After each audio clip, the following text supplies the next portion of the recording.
رحم اللہ من قرأ الفاتحہ.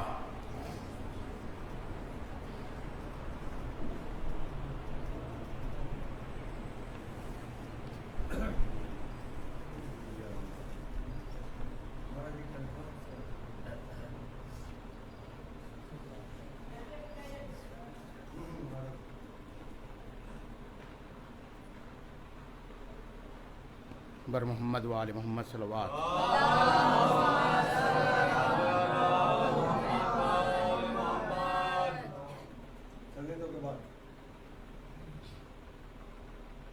لا حول ولا قوة الا باللہ العلی العظیم. حسبنا اللہ ونعم الوکیل، نعم المولا ونعم النصیر. اعوذ باللہ من الشیطان الرجیم. بسم اللہ الرحمن الرحیم. الحمد للہ رب العالمین والعاقبۃ للمتقین والجنۃ للموحدین والنار للملحدین. والصلاۃ والسلام علی اشرف الانبیاء والمرسلین سیدنا و مولانا ابی القاسم محمد وعلی آلہ الطیبین الطاہرین المعصومین المظلومین. لا سیما بقیت اللہ فی الارضین ارواحنا لتراب مقدمہ الفدا ولعنت اللہ علی اعدائہم اجمعین. اما بعد فقد قال اللہ تعالی فی القرآن المجید. بسم اللہ الرحمن الرحیم. الم تر کیف ضرب اللہ مثلا کلمۃ طیبہ کشجرۃ طیبہ اصلها ثابت وفرعها فی السماء.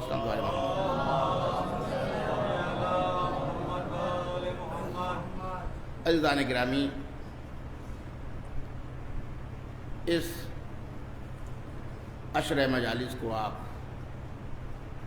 کربلا، انقلاب مہدی اور ہماری ذمہ داریوں کے عنوان سے سماعت فرما رہے ہیں.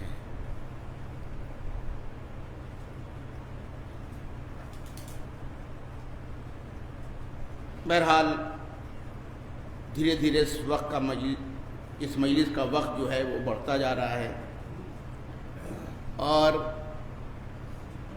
میں بھی بیٹھے ہوئے کو بھاپ لیتا ہوں کہ وہ کس حالت میں بیٹھے ہوئے ہیں. ایک صلوات بھیجے محمد.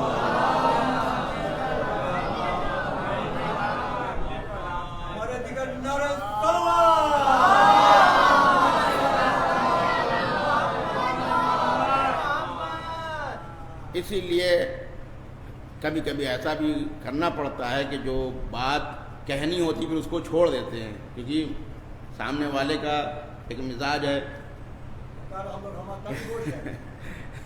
ایک صلوات بھیجے محمد والے.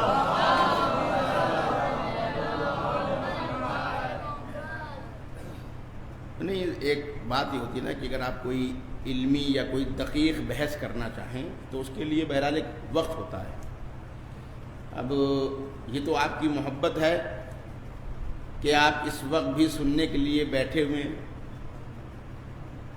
اور حقیقت یہ ہے کہ فرش محبت حسین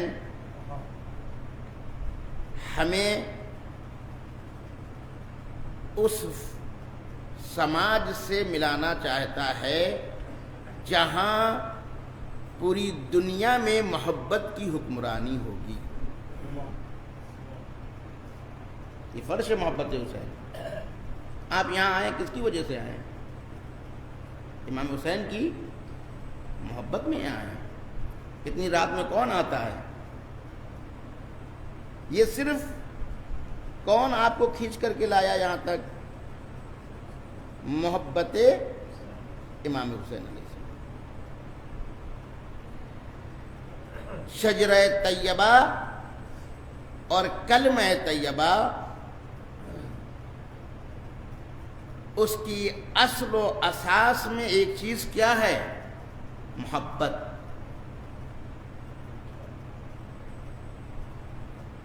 پیڑ کو اگر محبتیں نہ دی جائیں تو وہ بڑھے گا.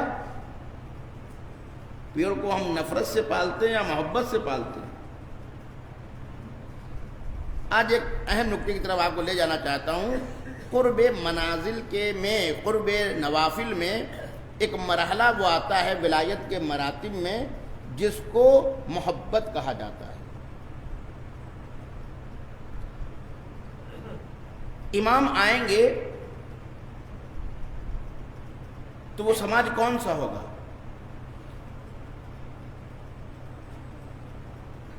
آیا جو امام آئیں گے، اگرچہ ہماری جو تصویر ہے وہ الگ ہے امام کے بارے میں، آنے والے امام کے بارے میں ہماری جو تصویر ہے وہ غلط ہے. امام آئیں گے، ان کے آنے اور ان کے قیام کی بنیاد کیا ہے؟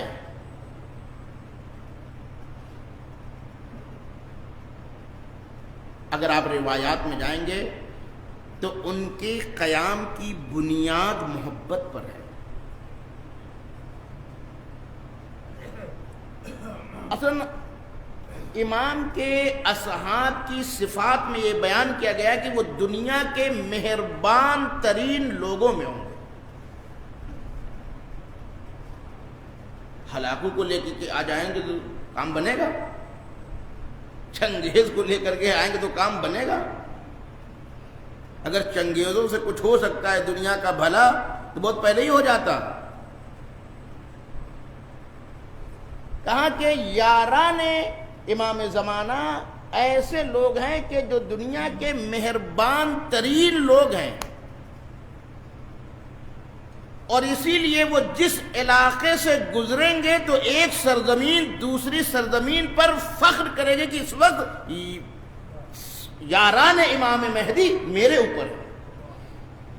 زمین فخر کرے گی، ہے نا. بعض لوگوں کو زمین بھی بوجھ سمجھتی ہے اپنے اوپر، لیکن امام کی جو اصحاب ہیں ان کی صفت یہ ہے کہ زمین کا وہ ٹکڑا دوسرے زمین کے ٹکڑے سے کیا کرے گا؟ فخر و مباحات کرے گا کہ اس وقت یہ مہربان ترین انسان جو مظہر رحمت الہی ہے وہ میرے اوپر کیا کر رہا ہے؟ قدم رکھ رہا ہے. اس لیے آنے والا جو سماج وجود میں لائے گا وہ محبت کا سماج ہوگا. اسی لیے روایات میں ہے کہ کینے دل سے کیا ہو جائیں گے؟ نکل جائیں گے. امام جب آئیں گے تو لوگوں کے دلوں سے کینے کو نکالیں گے، اور جب کینہ نکل جائے گا تو محبت سما جائے گی، تبھی تو کینہ نکلے گا. یاد رکھیے جب ایک چیز ہٹے گی تبھی دوسری چیز آئے گی. تو کینہ نکلے گا، محبت دل میں آئے گی، جاگزی ہو جائے گی. اب آپ یہ سوچیں کہ جس سماج سے ہم آپس میں کہتے رہتے ہیں ایک دوسرے سے کہ ہم محبت کر رہے ہیں، آپ سے محبت کر رہے ہیں، یہ لفظ ہے، ورنہ دل میں کیا ہے؟ کینہ. اصل ہم کینے کے ذریعے سے کسی کو پروان چڑھا سکتے ہیں. ایک بہت عام بات میں آج آپ کی خدمت میں بیان کرنے والا ہوں، لیکن یہ عام بھی بالکل عام نہیں ہے. لفظ محبت کو سب سنتے رہتے ہیں، لیکن اس کو سمجھنے کی ضرورت ہے. زیارت جامعہ میں ہم معصومین کے بارے میں ایک جملہ پڑھتے ہیں، کہتے ہیں التامین فی محبت اللہ، جو اللہ کی محبت میں کیا ہے؟ تام ہیں، کامل ہیں. یہ جب ہم سلام کرتے ہیں ائمہ کو زیارت جامع کبیرہ میں تو ہم نے کیا کہا؟ التامین فی محبت اللہ، اللہ کی محبت میں کیا ہیں؟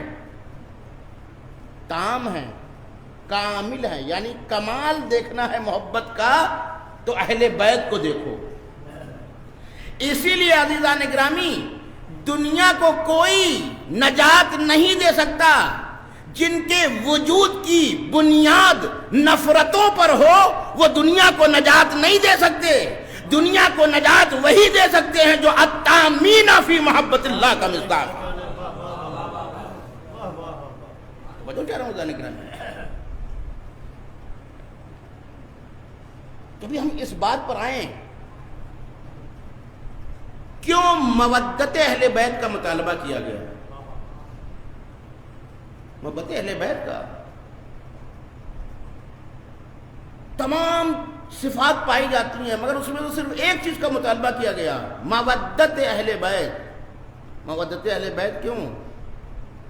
کہ اس لیے کہ تعمیر محبت سے ہوتی ہے، مودت سے ہوتی ہے۔ میں نے کہا کہ ہم جیسے جن کو بھی واقعاً وہ محبت نہیں ہے جو ہم کو خدا سے ہونی چاہیے، وہ حقیقی محبت ہمارے دل میں رسول کی نہیں ہے جو ہونی چاہیے، وہ حقیقی محبت ہمارے دل میں نہیں ہے جو ہونی چاہیے، لیکن جو بھی ہے اس کا کرشمہ یہ ہے کہ آپ 11 بجے بھی اس فرش ادا پہ بیٹھے ہوئے۔ توجہ چلا ہوں، بہت تعمیری بات ہے، ہم سے غافل ہیں، ہم اس پر کام نہیں کرتے ہیں، حتیٰ کہ ہم لوگوں کو دین کی طرف لانا چاہتے ہیں، اس میں نفرت ملا دیتے ہیں، اس میں گھڑکی ملا دیتے ہیں، ہے نا؟ یعنی اگر کسی کو دین کی طرف لانا ہے تو اس کا ذریعہ کیا ہے؟ محبت ہے۔ ہم سے کاہے کا مطالبہ کیا گیا؟ قُلْ لَا أَسْأَلُكُمْ عَلَيْهِ أَجْرًا إِلَّا الْمَوَدَّةَ فِي الْقُرْبَى۔ آخر مودت قربہ کیوں؟ کہ اگر اس فلسفے کو تم سمجھ جاؤ کہ انسان محبت کی بنیاد پر ہی کیا کرتا ہے؟ اتباع کی منزل میں آتا ہے۔ قوت کشش، اصل یہ کائنات گریوٹی پہ قائم ہے نا۔ گریوٹی کیا ہے؟ قوت کشش۔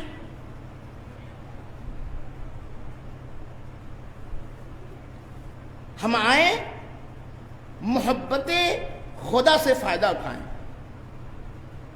محبت رسول سے فائدہ اٹھائیں، محبت امام سے فائدہ اٹھائیں، ذکر حسین سے لوگوں میں محبت میں اضافہ کریں، ایک دوسرے مومنین ایک دوسرے کی محبت کو کیا کریں؟ اپنے دلوں میں پیدا کریں۔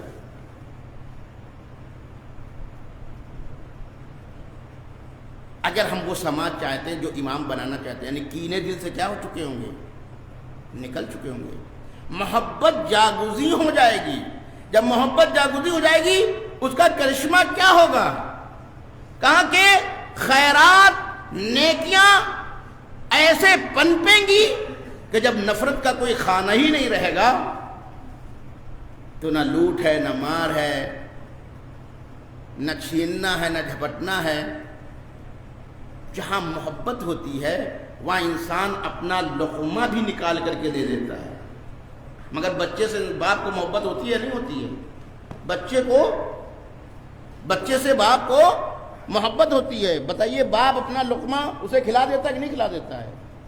جس وقت وہ کھلاتا ہے یہ بتائیے خوش ہوتا ہے یا ناراض ہوتا ہے؟ محبت کو سمجھیے۔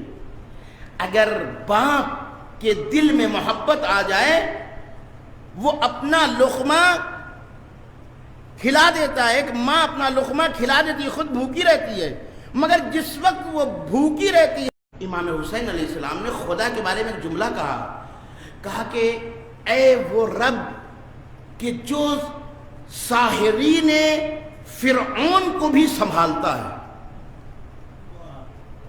فرعون کے ساحر، جادوگر، ان کو کس نے سجدہ ریز کروا دیا؟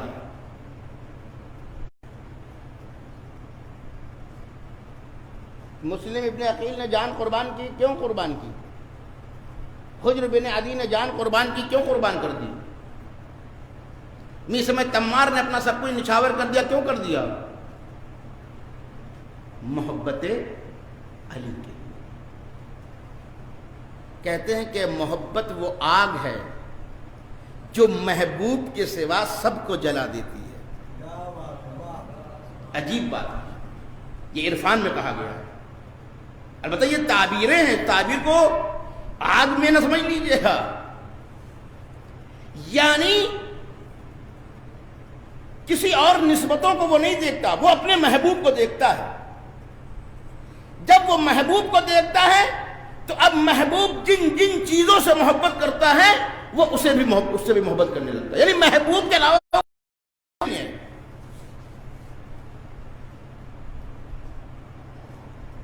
اشارات میں ابو علی سینا نے جہاں مقامات عارفین کی گفتگو کی ہے اس میں ایک بہت پیاری بات کی ہے، اور اس میں محبت کے جڑ کو بیان کیا. ریشہ محبت کیا ہے، اصل محبت کیا ہے، اس کی جڑ کیا ہے محبت کی. اس میں ایک جملہ کہا ہے، ایک دو بار پہلا جملہ کہا کہ خدا بند عالم سب تمام کمالات کون ہے؟ ذات پروردگار. توجہ کہہ رہا ہوں. اب یہاں پر ایک جملہ میں کہہ رہا ہوں کہ جس کے لیے میں نے ابو علی سینا کے اس قول کو میں نے نقل کیا. عرفان میں یہ بات کہی جاتی ہے کہ ریشہ محبت یہ ہے کہ در کے کمال مطلوب محبوب کے کمال کو سمجھ لینا، حاصل کر لینا، یہ کیا ہے؟ محبت ہے. محبوب یعنی جس کو آپ چاہتے ہیں. کس لیے چاہتے ہیں؟ کیونکہ اس کے اندر کمال پایا جاتا ہے. اگر آپ نے اس کمال کو درک کر لیا، اس کمال کو حاصل کر لیا، جس کو ہم عام زبان میں کہیں کہ معرفت، یعنی اگر آپ کو محبوب کے کمال کی معرفت ہو جائے تو آپ کو اس سے محبت ہو جائے. ٹھیک ہے؟ آپ کو محبوب کے کمال کی کیا ہو جائے؟ معرفت ہو جائے. تو جتنی معرفت ہوتی چلی جائے گی اتنی ہی محبت ہوتی چلی جائے گی. اب اگر وہ معرفت میسم کی طرح ہو تو محبت میسم کی طرح ہو جائے گی. اگر وہ معرفت حجر ابن عدی کی طرح ہو تو حجر ابن عدی کی طرح محبت آپ کے اندر بھی آ جائے گی. یعنی جیسی معرفت ہوگی ویسے ہی کیا ہے؟ آپ کے اندر محبت پیدا ہوگی. اور جب محبت پیدا ہوگی تو اس کے آثار ہیں. توجہ چاہ رہا ہوں، محبت کے آثار یہ ہیں کہ وہ چھپتی نہیں ہے. اس کے آثار ظاہر ہو جاتے ہیں، اعضاء سے بھی ظاہر ہو جاتے ہیں، کردار سے بھی ظاہر ہو جاتے ہیں، سوچ سے بھی ظاہر ہو جاتے ہیں. یہی وجہ ہے کہ میسم کے پورے وجود سے آثار محبت علی ظاہر ہوئے. توجہ چاہ رہا ہوں، میسم کے تمام وجود سے اصل پھر انسان ہستی کو فنا کر دیتا ہے، ہستی کو مٹا دیتا ہے. اگر انسان محبت کو سمجھ جائے، پروردگار ہم سے کتنی محبت کرتا ہے. جناب نوح جب عاجز آ گئے تو بددعا کر دی. جب بددعا کی تو پروردگار نے ان کی بددعا کے نتیجے میں وہ عذاب کو نازل کیا. نوح بہت روئے ہیں نا، اس لیے نوح کہلائے ہیں. یہ نوح روئے کیوں؟ آپ سمجھتے کہ اپنے مصائب پر روئے وہ، کہ لوگ ان کو پتھر مارتے تھے اس لیے وہ روئے؟ کچھ پر نہیں روئے ہیں. نوح بعد میں روئے ہیں. وہ کب روئے؟ جب عذاب آ گیا. بہت سے لوگ اس عذاب کی چپیٹ میں آئے. جو کشتی میں سوار ہوئے وہ بچ گئے. اللہ نے فرشتوں کو بھیجا. کام کیا تھا؟ مٹی کے برتن بناتے تھے. جناب نوح مٹی کے برتن بناتے تھے. برتن ان فرشتوں نے خریدا اور خریدنے کے بعد ان برتنوں کو نوح کے سامنے توڑنا شروع کیا. عجیب بات ہے. ان برتنوں کو نوح کے سامنے توڑنے لگے. نوح نے کہا یہ کیا کر رہے ہو؟ کہا میں نے خریدا ہے، پیسہ دے چکا ہوں. نوح نے کہا میں نے ان کو بڑی محنت سے بنایا ہے. توجہ کہہ رہا ہوں. جناب نوح کیا کہہ رہے ہیں؟ کہنے میں نے اس کو بڑی محنت سے بنایا ہے، متوجہ ہو گئے یہ عام لوگ نہیں ہیں، یہ فرشتے ہیں جو مجھے سکھانے کے لیے آئے. نوح ارے تم برتن بنا لو تو اتنا ان کو چاہنے لگتے ہو کہ دام بھی دے دیا جائے تو ان کا ٹوٹنا برداشت نہیں ہے. دام بھی تم کو مل چکا ہے مگر پھر بھی تمہیں ٹوٹنا پسند نہیں ہے. متوجہ ہو گئے میں نے دعا کی تھی، بد دعا کی تھی، عذاب سے یہ لوگ مارے گئے. خدا یہی سمجھانا چاہتا ہے، اے نوح بکے ہوئے برتنوں سے بھی تم محبت کرتے ہو تو ان کو بھی کس نے خلق کیا تھا؟ ان کو کس نے خلق کیا تھا؟ میں نے ہی تو خلق کیا تھا. تم ٹوٹے ہوئے برتنوں سے محبت کر رہے ہو، میں اپنی مخلوق سے محبت نہیں کروں گا. اسی لیے جو نمائندہ خدا ہوتا ہے وہ بروں سے بھی محبت اس معنی میں کرتا ہے کہ ان کو راہ راست پر لاتا ہے اپنی محبت کے ذریعے.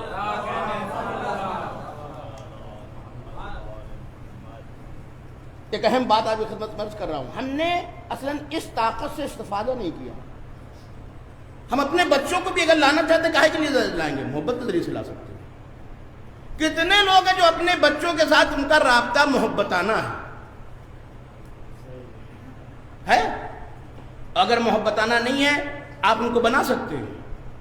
نہیں بنا سکتے. کتنے لوگ ہیں جن کا سماج میں آپسی رابطہ محبتانہ ہے؟ میں ذمہ داری کے عنوان سے گفتگو کر رہا ہوں نا. ہم نے اس طاقت سے استفادہ ہی نہیں کیا. حال الدین الا الحب، یہ حدیث کا ہے، دین نہیں ہے کچھ سوائے محبت کے. دین کچھ نہیں ہے سوائے محبت کے. محبت ایک عظیم طاقت ہے جس سے ہم استفادہ کر کے تعمیر کا کام لے سکتے، جو ہم نہیں کرتے ہیں. کہتے ہیں کہ میں نے اس دن بھی ایک واقعہ بیان کیا تھا مرحوم قاضی کا. ہم کام کو اور خراب کر دیتے ہیں.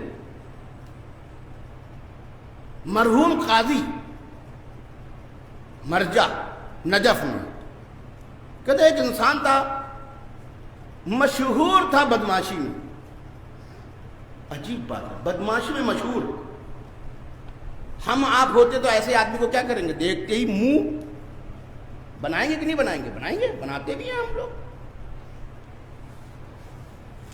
لیکن کہتے ہیں کہ وہ بدماش تو تھا، لیکن کیونکہ یہ مرجع تھے تو مرجع کی بنیاد پر ان سے ارادت رکھتا تھا.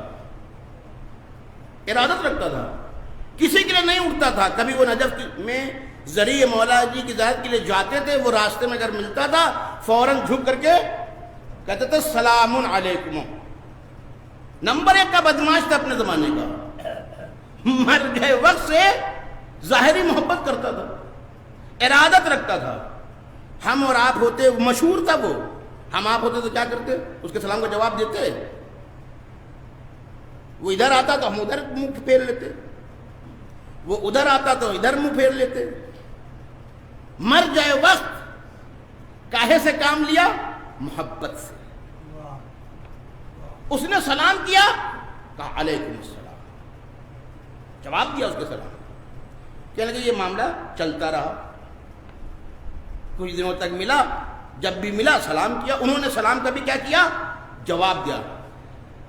اب دیکھا کہ بہرحال ایک کھچاؤ تو ہو چکا ہے نا، تو ایک دن کہنے لگے آؤ چلو میرے ساتھ نماز پڑھو.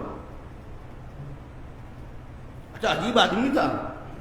کہنے لگا آقا میں اس لائن کا آدمی نہیں ہوں، میں اس لائن کا آدمی نہیں ہوں. ہنسے چلے گئے، ہنسے چلے گئے. پھر کچھ دنوں کے بعد ملاقات ہوئی، پھر اس نے سلام کیا. توجہ چلا ہوں، اب تو جواب نہیں دینا چاہیے نا بھائی، دعوت ڈائریکٹ دی مر جانے. اس نے کہا کہ میں اصل اس لائن کا آدمی نہیں ہوں. پھر بھی سلام کیا، پھر بھی انہوں نے کیا کیا؟ اس کو جواب دیا. کاہے سے کام لے رہے ہیں؟ محبت سے. ہم نے اس طاقت کو استعمال ہی نہیں کیا ہے، ہم اس کو سمجھتے ہی نہیں ہیں. میں ایک بات آپ کی خدمت میں اور کہنا چاہتا ہوں، ہمارے یہاں تبرہ کے کانسیپٹ میں بھی نفرت نہیں ہے. یہ بہت بڑا جملہ میں کہہ رہا ہوں. تبرہ کے کانسیپٹ میں بھی نفرت نہیں ہے جس کو لوگوں نے بنا دیا. تبرہ برائی سے نفرت ہے اور برے کو برائی سے دور کرنا یہ تبرہ کا حقیقی مفہوم ہے. ہم نے کیا کر دیا؟ ہم شخص سے نفرت کرنے لگے. جب شخص سے نفرت آپ کریں گے اس کو کبھی بنا پائیں گے؟ اس کو کبھی لے کر کے آئیں گے؟ تبرہ کے اندر بھی نفرت نہیں پیدا. بہت بڑا جملہ کہہ رہا ہوں میں. امام رضا کے پاس صحابی آتا ہے, لیکن جو بات کہتا ہوں میں پروف سے بات کرتا ہوں. کہا کہ آقا میرے ماں باپ حق پر نہیں ہے, یعنی حق کی معرفت نہیں رکھتے, ولایت کی معرفت نہیں رکھتے, کیا میں ان کے حق میں حسن سلوک کروں؟ اصل ان روایتوں کو بیان ہی نہیں کیا جاتا ہے. کیا کہہ رہا ہے آنے والا؟ حق کی معرفت. یاد رکھیں جب یہ کہا جائے کہ حق کی معرفت نہیں رکھتا یعنی ولایت کی معرفت نہیں رکھتا. بھائی پہلے یہ مسئلہ بہت ہوتا تھا نا, امام کے اوپر ایمان لے آتا ہے, ماں باپ نہیں لاتے. پیغمبر کے اوپر ایمان لاتا ہے, ماں باپ تو نہیں لاتے. کہا کہ کیا میں ان کے ساتھ حسن سلوک کروں؟ امام نے کہا کہ ان کے لیے دعا بھی کرو اور ان کی طرف سے صدقہ بھی دو. عجیب بات, ان کی طرف سے دعا بھی کرو اور ان کی طرف سے صدقہ بھی دو. بہرحال یہ روایت اور بھی حصہ ہے, میں اس کو کاٹ کر کے جلدی سے بات تک پہنچنا چاہتا ہوں. پھر کہاں یہ کیوں کرنا ہے؟ بھائی آدمی سوچے کہ وہ تو غیر ہے, یہ کہہ رہے کہ اس کے لیے بھی دعا کرو, اس کی طرف صدقہ دو. کہا اس لیے کہ میرے جد نے فرمایا ہے کہ اللہ نے مجھے رحمت بنا کر کے بھیجا ہے.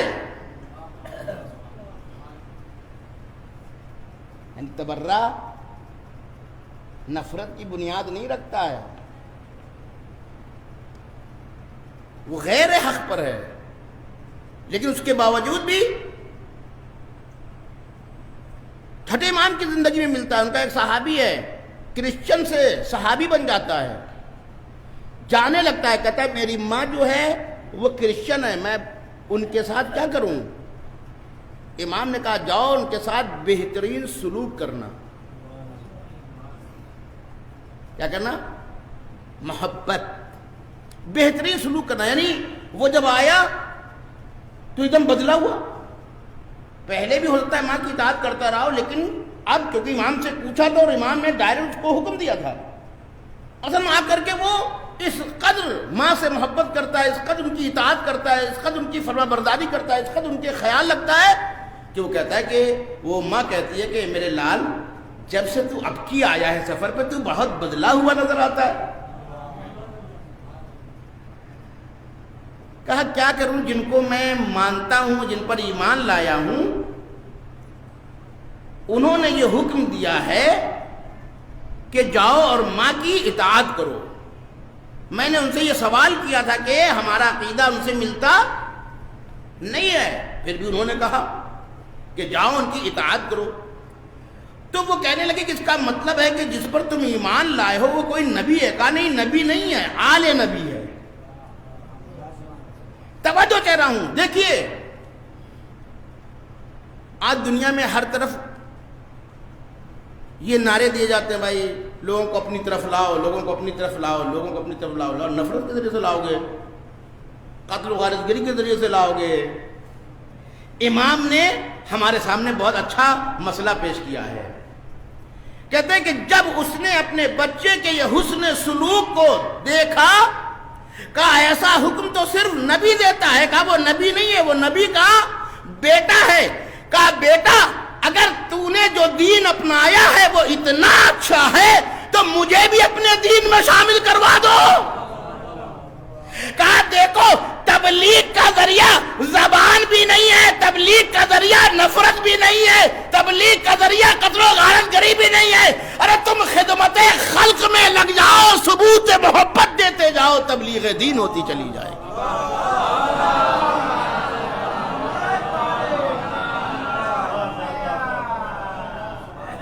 ثبوت دیتے چلے جائیں.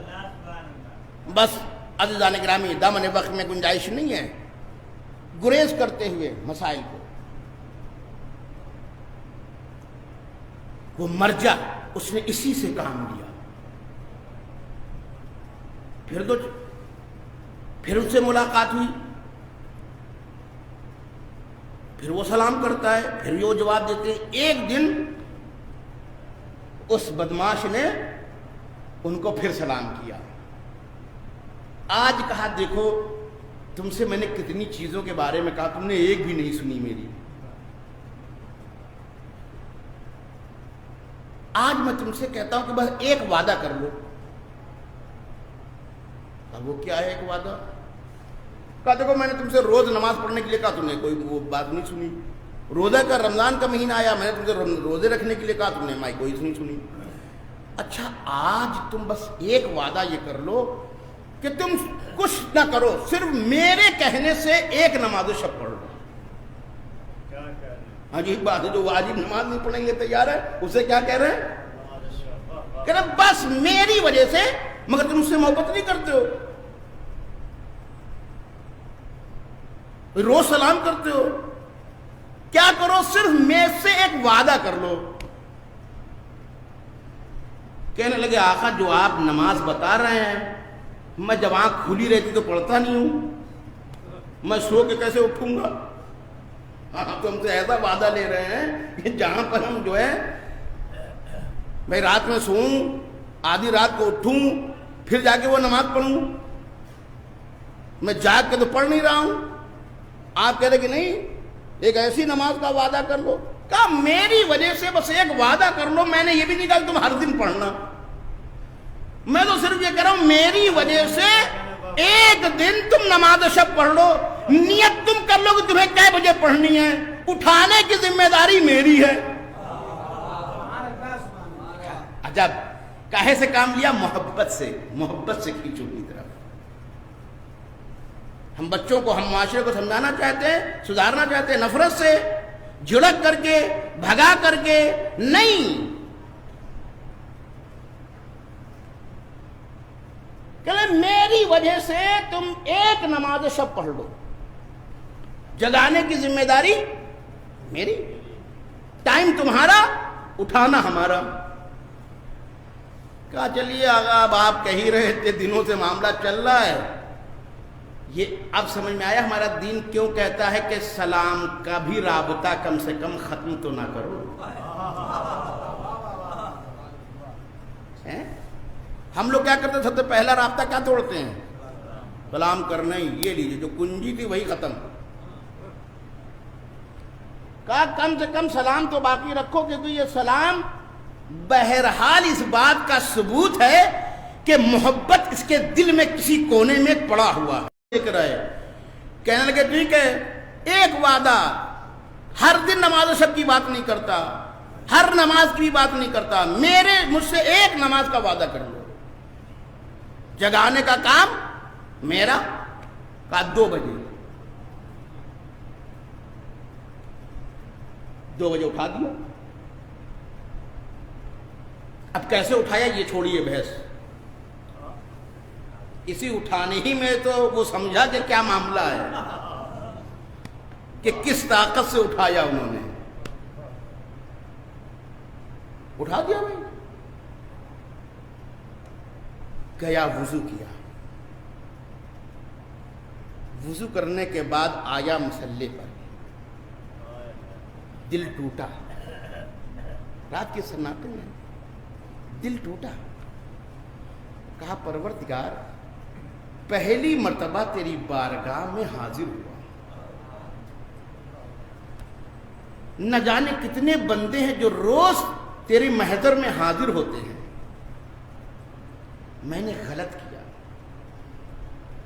میں نے غلط کیا. سب تیرے در میں آتے ہیں، میں اب تلک نہیں آیا، میں نے غلط کیا. کہتے ہیں یہ محبت کے ساتھ جو ایک نماز شب پڑھوائی اس کے بعد ایسا بدلا کہ اپنے وقت کا متقی ترین انسان بن گیا، بلکہ اس کے بارے میں لکھا گیا اوتاد تھا وہ اپنے زمانے کا۔ ہم نے اس سے کام کیا، ہم تو کہتے ہیں یہ برا ہے بس۔ امام حسین علیہ السلام نے لشکر یزید کو آخری وقت تک خطاب کیا ہے، خدا کی قسم۔ کربلا سے محبت کو سمجھے، محبت بہت بڑی کشش ہے، کیوں اللہ نے ان کی محبت کا مطالبہ ہم سے کیا ہے؟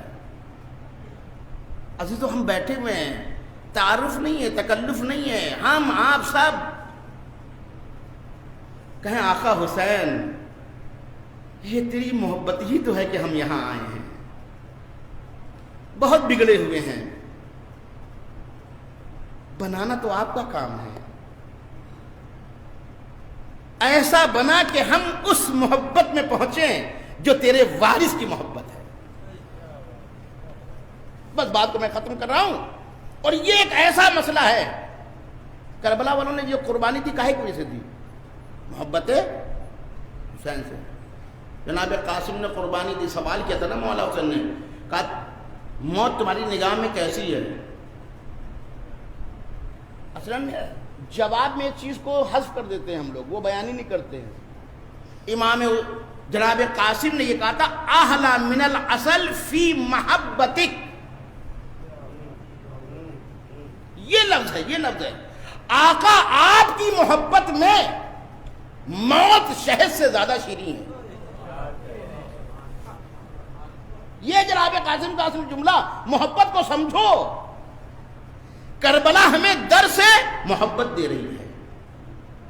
جناب مسلم ابن عقیل، آپ کو چاہتا ہوں کہ ان کا مصائب ہو جائے۔ عجیب بات ہے، محبت وہ ہے کہ گفتگو کر رہے ہیں، دو مرکز محبت گفتگو کر رہے ہیں، مولا علی اور پیغمبر۔ اب معاملہ کیا ہے؟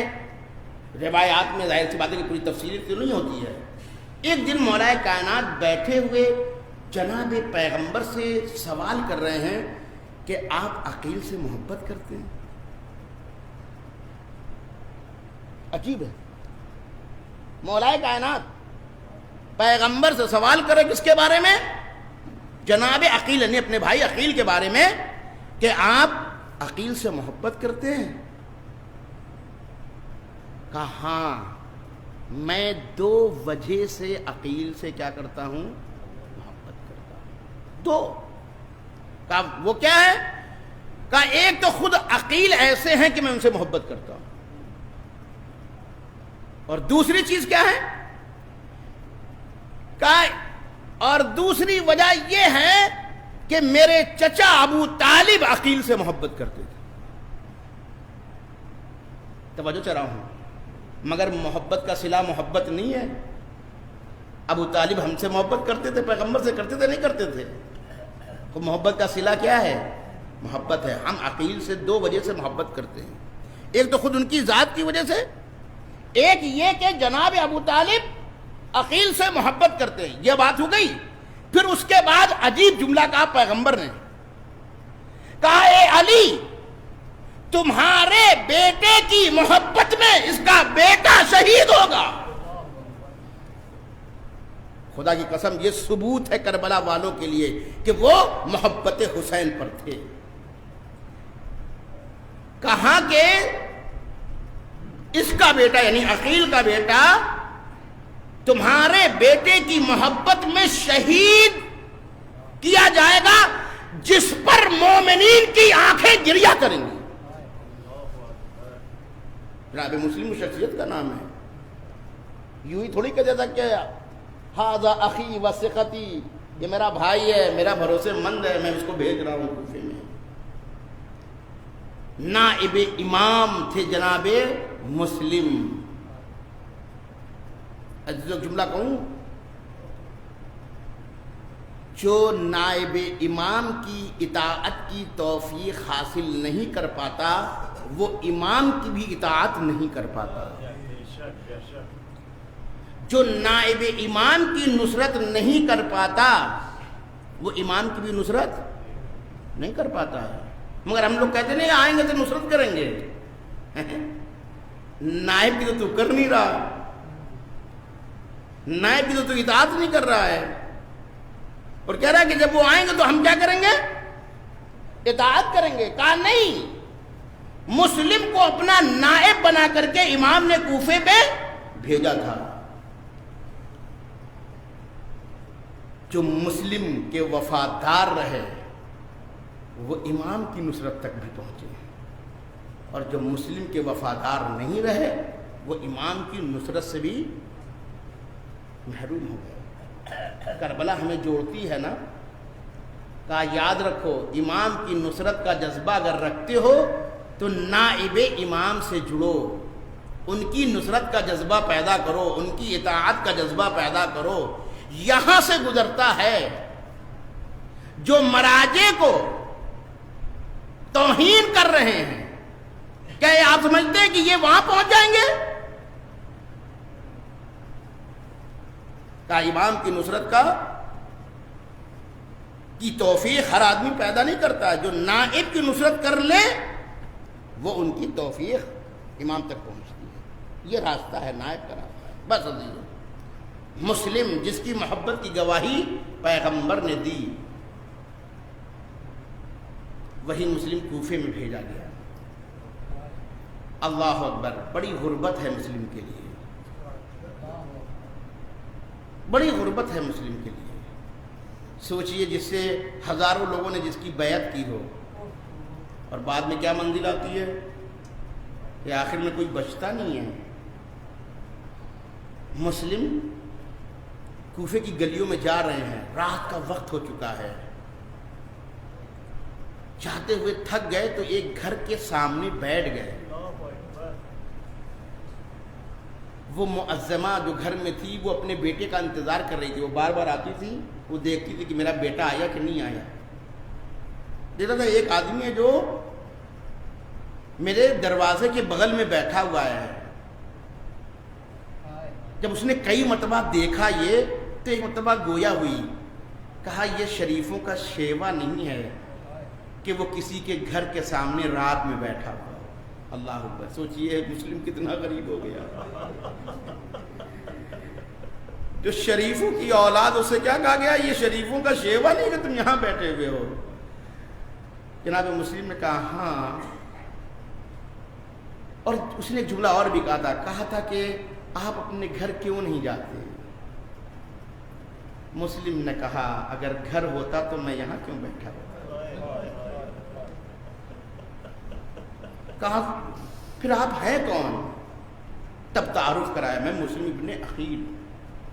اللہ اکبر. پورے کوفے میں ایک مومنہ, پتہ چلا کہا حضور تشریف لائیے, یہ آپ ہی کا گھر ہے.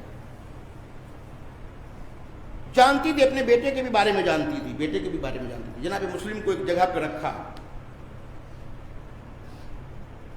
اس کا بیٹا جو ہے وہ ابن زیاد کا آدمی تھا. یہ سب درس ہے عزیزان گرامی. ایک ہی گھر میں ایک مومنہ, ایک ابن زیاد کا آدمی. حضرت کمیل بن زیاد آپ دیکھیں کہ مولا کے اتنے اچھے صحابی کے دعائے کمیل تعلیم دی, اور اسی کا بھائی ہے حارث جس نے جناب مسلم کے بیٹوں کو مارا. جناب کمیل کے بھائی تھے, وہ سگے بھائی تھے. ایک ہی گھر میں دو طریقے کے لوگ. ایک بھائی دعائے کمیل حاصل کرتا ہے, ایک بھائی کیا کرتا ہے, جناب مسلم کے بچوں کی سر اڑا دیتا ہے. غرض کے اس کے بیٹے کے ذریعے سے دشمن کو خبر مل جاتی ہے کہ ہاں مسلم اس گھر میں. اللہ اکبر. کہتے ہیں کہ صبح کا وقت تھا جب دشمن حملہ آور ہوئے. حملہ کر دیا انہوں نے. جناب مسلم کو جیسے ہی پتہ چلا, انہوں نے کہا کہ اس گھر میں میں رکوں گا نہیں, باہر آتے ہیں. جب باہر جانے لگتے ہیں تو وہ مومنہ کہتی ہے کہ آپ گھر میں زیادہ محفوظ رہیں گے. اللہ اکبر. غیرت ہاشمی, کہا کہ میں نہیں چاہتا کہ میری وجہ سے کسی خاتون کی حرمت پامال ہو۔ اگر میں اس گھر میں رہوں گا تو یہ اس گھر میں درانہ گھسائیں گے، تیری حرمت پامال ہوگی۔ اللہ اکبر، کہوں گا اے مسلم اچھا ہی ہوا کوفے میں شہید ہو گئے، ورنہ اگر کوفے میں شہید نہ ہوئے ہوتے تو کربلا میں آپ کیسے دیکھتے کہ زینب کی حرمت پامال ہوئی۔ اب ایک عام مومنہ کی حرمت کو نہیں دے سکتے ہیں، برداشت نہیں کر سکتے ہیں۔ باہر آ گئے جناب مسلم۔ روزے عرفہ شہادت ہوئی ہے نا، روزہ مستحب ہے، توجہ کر رہا ہوں، روزہ مستحب ہے، جناب مسلم روزے سے تھے۔ جنگ ہوئی ہے، آتے کہ اکیلا مسلم صبح سے، اس لیے کہ ان کو دارالعمارہ میں جو پیش کیا گیا ہے وہ مغرب کے بعد پیش کیا گیا ہے۔ سوچئے ایک مسلم تنہا کتنی دیر تک معاملہ چلا؟ صبح سے معاملہ شروع ہوا، مغرب میں جا کر کے ان کو پیش کیا جاتا ہے، وہ بھی دھوکے سے، زخموں سے چور ہوتے ہیں، پناہ کا وعدہ کیا جاتا ہے، دھوکے سے گڑھے میں گرایا جاتا ہے، اور اس کے بعد کہتے ہیں کہ جب مسلم کو لے کر کے آئے ہیں ہاتھ بندھے ہوئے تھے، جکڑ دیا تھا رسیوں سے، زخم جسم زخموں سے چور چور تھا، حتیٰ کہ بعض دانت کے اوپر بھی تلوار کا وار ہو چکا تھا۔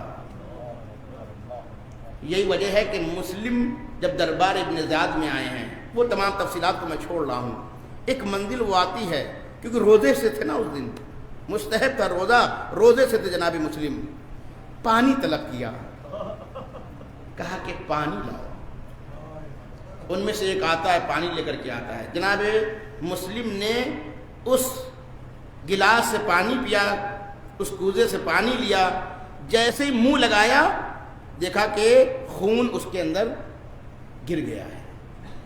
اللہ اکبر، آپ نے وہ پیالہ پھینک دیا۔ عزیزوں جملہ کہہ رہا ہوں، اس کو سمجھیے گا، مسلم فقیہ تھے، پہلے بھی ہو سکتا ہے میں کہہ چکا ہوں، امام حسین کی راہ میں یہ خون تھا یا نہیں تھا، اس کو پاک مانا یا شریعت کا حکم اس کے اوپر لاگو کیا؟ آج بہت سے لوگ ہوتے ہیں زنجیر کرتے ہیں، کہتے ہیں کیا میرا خون پاک ہے، کہتے ہیں یا نہیں کہتے ہیں؟ زنجیر لگایا کہتے ہیں میرا خون یہ پاک ہے۔ عزیزو کہاں جا رہے ہیں؟ شہید وہ بھی کس شہید کے خون کو پاک قرار دیا گیا ہے؟ جو میدان جنگ میں شہید ہوا ہو، بس۔ حتیٰ کہ ایک میدان میں زخمی ہو، گھر آئے، گھر میں ولو ان کی زخم کی وجہ سے شہید ہوا ہو، پھر بھی اس کے خون کو پاک نہیں مانا گیا ہے۔ جو شہید میدان جنگ میں شہید ہوگا، اسی لیے اس کو غسل دینے کی ضرورت نہیں ہے۔ توجہ چاہ رہا ہوں، ہم کہاں جا رہے ہیں؟ ہمارے یہاں بہت سے لوگ یہ فیلنگ پھیلاتے ہیں، وہ مسجد میں گھس جاتے ہیں ایسے ہی، ہمارا تو خون پاک ہے، ہم نے امام حسین کی راہ میں دیا ہے۔ یعنی یہ بے معرفتی پھیلائی جا رہی ہے۔ یعنی ہم کیا کرنا چاہتے ہیں؟ ہم کہنا چاہتے ہیں نہیں امام حسین کے برابر ہو گئے، ہم جناب علی اکبر کے برابر ہو گئے، ہم جناب علی اکبر کا خون پاک ہے، وہ میدان جنگ میں شہید ہوئے، جناب قاسم کا خون پاک ہے، وہ میدان جنگ میں شہید ہوئے، امام حسین کا خون پاک ہے، وہ کیا ہے؟ وہ شہید ہوئے ہیں۔ جناب مسلم نے جبکہ ڈائریکٹ امام حسین کے لیے تھا، خدا کی قسم کاش ان کو بھی یہ مسئلہ پتا ہوتا جو آج کے لوگوں کو پتا چل گیا ہے، وہ کیوں پیاسے اس دنیا سے جاتے ہیں؟ 3 مرتبہ پانی آیا، تینوں مرتبہ منہ کو لگایا، اس پانی میں خون گرا ہوا نظر آیا، جناب مسلم نے اس پانی کو پھینک دیا۔ عجیب جملہ کہا مسلم تیری قسمت میں پانی نہیں ہے۔ میں کہوں گا ہاں مسلم آپ دیپاچائے کربلا ہیں، یقیناً آپ کی قسمت میں پانی نہیں ہے۔ کیوں؟ اس لیے کہ اصغر کی قسمت میں پانی نہیں ہے، اکبر کی قسمت میں پانی نہیں ہے، حسین کی قسمت میں پانی نہیں ہے۔ اگر کربلا میں پانی مل جاتا تو تجھے بھی پانی مل جاتا۔ حکم ہوا ان کو لے جاؤ، دارالعمارہ کے اوپر لے گئے، کہا سر تن سے جدا کر دو۔ نماز پڑھی، سر تن سے جدا ہونے کی منزل آئی، غریب مسلم زخموں سے چور مسلم ایک مرتبہ مکے کا رخ کیا، کہا السلام علیکہ یا ابا عبداللہ، اے آقا حسین آپ پر سلام آخر ہو۔ تلوار چلی، گردن کٹی، جس میں اطہر کو دارالعمارہ سے نیچے پھینکا گیا۔ عزیزان گرامی، عرب کے ایک شاعر نے بڑی اچھی بات کہی، کہا جب مرنے والا مرتا ہے تو کبھی اس کی بہن اس کو روتی ہے، کبھی اس کو ماں روتی ہے، کبھی اس کی بیٹیاں اس کو روتی ہیں، مگر ہائے مسلم وہ ہے کہ جب شہید ہوا تو کوفے میں کوئی اس کو رونے والا نہیں تھا۔ اجرکم اللہ، خدا آپ کو کسی غم میں نہ رلائے، مگر میں کہوں گا پھر وہی شاعر کہتا، جواب بھی دیتا ہے، مگر ٹھیک ہے کوفے میں کوئی رونے والا نہیں تھا، مگر جب اہل حرم کا قافلہ کوفے میں داخل ہوا، مسلم تیری قسمت پہ نام کہ تیرے سر کو دیکھتے ہی زینب رونے لگی، ام کلثوم رونے لگی، اور سکینہ رونے لگی، ام کلثوم رباب رونے لگی، کہا جو مقدرات عصمت تھے اہل بیت کے وہ تجھ پر رونے لگے۔ سيعلم الذين ظلموا أي منقلب ينقلبون، إنا لله وإنا إليه راجعون، رضا بقضائه وتسليما